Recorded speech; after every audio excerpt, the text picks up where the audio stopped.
साक्री विधानसभा मतदारसंघातील अपक्ष उमेदवार इंजिनियर मोहन सूर्यवंशी यांच्या प्रचारार्थ कासारे नगरीत सभा आयोजित करण्यात आली होती। सभेत डी गँग आणि टी गँग या नावाचा उल्लेख करत विरोधकांवर टीका करण्यात आली। साक्री तालुक्याला भकास केलं असेल तर ते डी गँगने केले आणि आता नवीन गँग आली आहे, ती गँग आहे 20% कमिशन घेणारी, त्यांचे नाव आहे टी गँग। अशा गँगपासून सावध राहा मतदार राजांनो, असे आवाहन डॉक्टर विशाल वळवी यांनी केले। साक्री तालुक्यात बांधावर जाऊन शेतकरी बांधवांच्या व्यथा जाणून घेणारे एकमेव इंजिनियर मोहन सूर्यवंशी होते। त्यांनी आतापर्यंत 480 डीपी बसवून अनेक शेतकरी बांधव आणि कुटुंबाचे अंधार दूर केला। अशा उमेदवाराला निवडून आणण्यासाठी आपण एक संधी दिली पाहिजे। येत्या 20 तारखेला ऊस शेतकरी या चिन्हावर बटन दाबून इंजिनियर मोहन सूर्यवंशी यांना प्रचंड मतांनी विजयी करा, असे आवाहन कासारेच्या सभेत करण्यात आले। अपक्ष उमेदवार मोहन सूर्यवंशी, डॉक्टर विशाल वळवी, सौ लीला सूर्यवंशी, वेडू सोनवणेसह इतर पदाधिकारी आणि कार्यकर्ते, ग्रामस्थ मोठ्या संख्येने उपस्थित होते। मीडिया लाईव्हसाठी रफिक शेख, साक्री, धुळे। साक्री यांनी फक्त आपल्या जे काही लोक होते गोड गोड बोलून एकेकाला 12,500चा चेक दिले। त्याने फक्त जायचं, चेक घ्यायचा आणि त्या म्हशीकडे जायचं आणि ते म्हशीबरोबर फोटो काढायचा। अख्खं दूध संघ ती म्हैस खाऊन गेली, 3.5 कोटी खाऊन गेली हो। म्हणजे सांगायचं असं की साला चोरी करायचं, नवीन नवीन वेगळ्या वेगळ्या जे आयडिया आहेत ते फक्त साक्री तालुक्यातनं झाल्या हो। कोणाला दोष देणार तुम्ही? चला, दूध संघ सरकारी संपला, आपला संपला मान्य। त्याच्यानंतर अजून एक नवीन नेता आला, त्याने देवकीनंदन काढलं। काय झालं देवकीनंदनचं माहिती का? किती लोकांनी शेअर घेतल्या, ते शेअर घेतलं, ती केस पण चालू होती, केस होती साक्री कोर्टामध्ये। त्याच्या केसचं काही झालं माहितीये का तुम्हाला? अक्षरशः गोड बोलायचं, मोठे मोठे स्वप्न दाखवायचे आणि साक्रीवाल्यांना फसवायचं, याच्यात पटाईत आहे काही लोक। त्याला डी गँग म्हणतात। मुद्दामून नाव घेतोय, कारण काय होतंय, लोकांच्या मनातनं भीती काढणं पण खूप गरजेचं आहे। दादा, हे यांचं घाबरू नका, तुम्हाला अजून सांगतो, यांच्या मनातल्या यांची भीती काढा।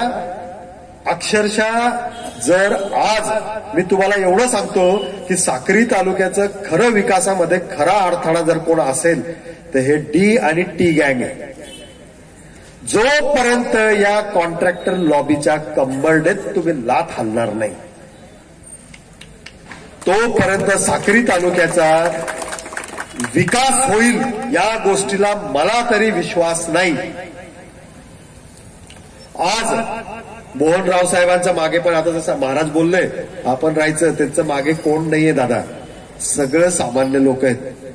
सामान्य लोकांची एक सुप्त लाट आहे, ती लाट मतदानाचं मी एवढं चॅलेंज देऊन सांगतो, आज जरी इथे जास्ती लोक नसले पण जेव्हा मतदान पेटी उघडेल त्यावेळेस नक्कीच कासाऱ्यामधनं आपल्याला भरघोस मतं भेटतील, याची मी आज ग्वाही देतो।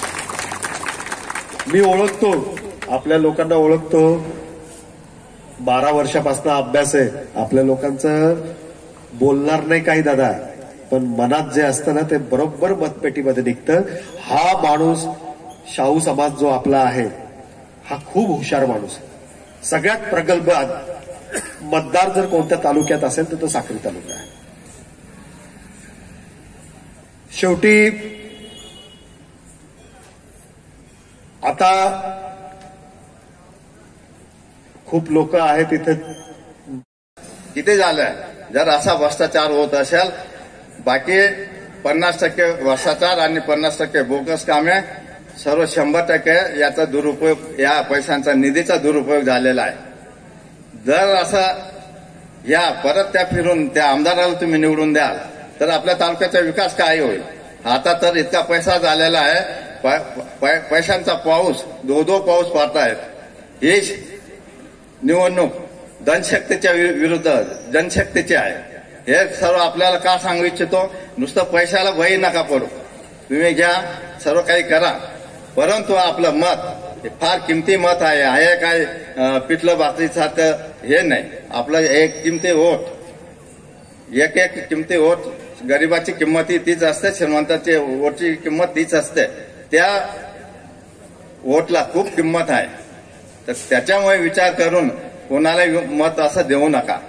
जो खरोखर काम करून दाखवेल, माझं विजन आहे की ह्या साक्री तालुक्यात जर मला संधी मिळाली आमदाराची, तर या साक्री तालुक्याच्या लोकांना, जनतेला, शेतकऱ्यांना मी डीपी ही सर्व आमदार निधी हा 5 वर्षासाठी खर्च करेन. हे पेवर ब्लॉक वगैरे किंवा कुठलं काही करणार नाही. जिथं जिथं डिप्या गेल्या नसेल त्या डिप्या शेताच्या बांधापर्यंत नेईल. आणि जो लोड, इतकं लोड आहे आपल्या एका डीपीवर 20 डिप्या असतील तर तिथं 40 डिप्या आहेत. हा इतका लोड असल्यामुळे डिप्या जातात आणि रोजचाच प्रश्न हा इतका जटिल झालेला आहे. तर त्यासाठी एकदा मला संधी द्या, संधीचं नक्कीच सोनं करेल. आपल्या तालुक्यात या 4 नद्या वाहतात, इतर नाले आहेत, उपनद्याही आहेत. परंतु जे काही साईट अडवल्या गेल्यात, ज्या काही जुन्या काही साईट केटीवर किंवा साठवण बंधारे बांधले गेल्यात, त्याच्यातून सर्व पाणी निघून जातं.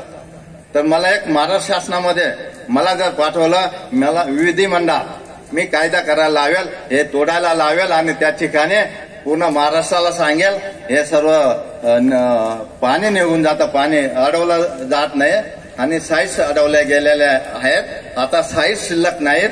त्यासाठी कायदा करून, पंचनामा करून या साईट तोडून तिथं नवीन केटीवेअर झाले पाहिजे, साठवण बंधारे झाले पाहिजे.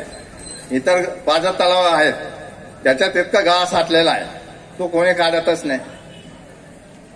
सर्व गाळ काढण्यासाठी काही ज्या साईट्स आहेत, नवीन पाझर तलावासाठी, काही लघु प्रकल्पासाठी मी सर्व या जलस्रोत निर्माण करण्यासाठी, शिरपूर पॅटर्न निर्माण करण्यासाठी मी प्रयत्न करेन. या सर्व गोष्टी करत असताना ह्या आपल्या तालुक्यात क्वालिटी नावाची चीज वस्तूच नाही. तुम्ही रस्ते पहा, केटीवेअर पहा, बंधारे पहा, जे पहा ते सर्व निकृष्ट. म्हणजे आपल्या तालुक्यात सर्व बुद्धिवादी लोक आहेत, इंजिनियर्स आहेत, डॉक्टर्स आहेत, परंतु तालुक्याचं जे मूलभूत सुविधा आहेत, जे काम करताना सर्व निकृष्ट होतात. त्यासाठी मला एक संधी दिली. मी ते इंजिनियर आहे, मला डांबर समजतं, मला खडी समजते, मला रेती समजते, मला माती समजते. आणि ह्या तालुक्यात 5 वर्षात जो विकास आहे तो विकास वेगळा दिसेल. त्यामुळे मला एकदा संधी द्या, संधीचं नक्कीच सोनं करेल. 20 तारखेला ऊसवाला शेतकरी, ऊस शेतकरी या चिन्हावर बटन दाबून मला विजयी करा अशी एक विनंती करतो.